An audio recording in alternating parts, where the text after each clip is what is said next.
নমস্কার বন্ধুরা, village food cooking বাড়িতে চ্যানেলে সবাইকে স্বাগত। বন্ধুরা, আমি আলুর একটা সুন্দর রেসিপি করে তোমাদের দেখাবো। তো এখানে 4টে আলু নিয়েছি। আলুগুলো ভালো করে পরিষ্কার করে ধুয়ে নিয়েছি, মুছে নিয়েছি, নিয়ে আগুনের মধ্যে দিয়ে দিয়েছি। তো জল গরম হচ্ছে, তো আগুন একদম দাউ দাউ করে জ্বলছে। তার মধ্যে 4টে আলু আমি দিয়ে দিয়েছি, একদম নতুন আলু। আলুগুলো কিন্তু মুছে নিতে হবে ধুয়ে, নাহলে কিন্তু ছাই লেগে যাবে পুরো। তো মুনি আমার পিছনে পিছনে ঘুরছে, আমি যেখানেই যাব ও সব সময় আমার পিছনে থাকবে। তো দেখো আমি চলে এসেছি, ও চলে এসেছে। তো আলুগুলো সেদ্ধ হতে 5-7 মিনিট লাগবে। তো আলুগুলো আমার প্রায় অলরেডি সেদ্ধ হয়ে গেছে। আমি এবার উনান থেকে বের করে নেব।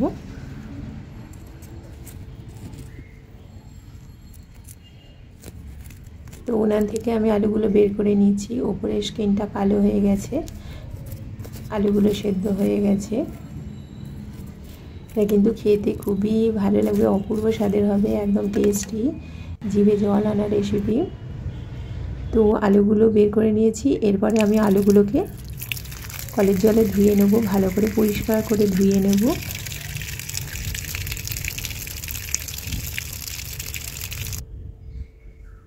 তো আলুগুলো আমি ধুয়ে নিয়েছি, একটি পাত্রে রেখেছি। এরপরে আমি আলুর স্কিনটাকে ছাড়িয়ে নেব, ছাড়িয়ে চৌকো চৌকো করে ছোট ছোট করে কেটে নেব।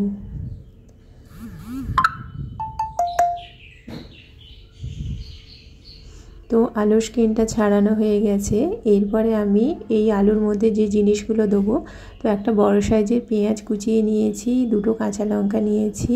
যে যেমন ঝাল খাবে, তো পেঁয়াজের যে কলা বেরিয়ে গিয়েছিলো গাছ, তো সেইটা ছোট ছোট করে কুচিয়ে নিয়েছি। ধনেপাতা কুচিয়ে নিয়েছি, ঝুরি চানাচুর নিয়েছি, অর্ধেক লেবু নিয়েছি।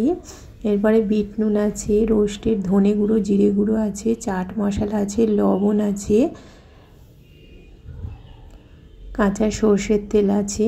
তোমরা চাইলে তেঁতুলে পাল্প দিতে পারো। তো আমি এখানে লেবুর রস দিয়েছি। তো রসটাকে ভালো করে আমি মেখে নেব। আলুগুলোকে ছোট ছোট করে কুচি করে নিয়েছি, তো সব মশলাগুলোর সঙ্গে ভালো করে আমি মেখে নেব। খুবই টেস্টি হবে খেতে একদম। তো আমার মাখা হয়ে গেছে। তো বন্ধুরা, এই রেসিপিটা কেমন হয়েছে অবশ্যই আমাকে জানাবে। আমার চ্যানেলটিকে সাবস্ক্রাইব করবে, লাইক করবে, শেয়ার করবে।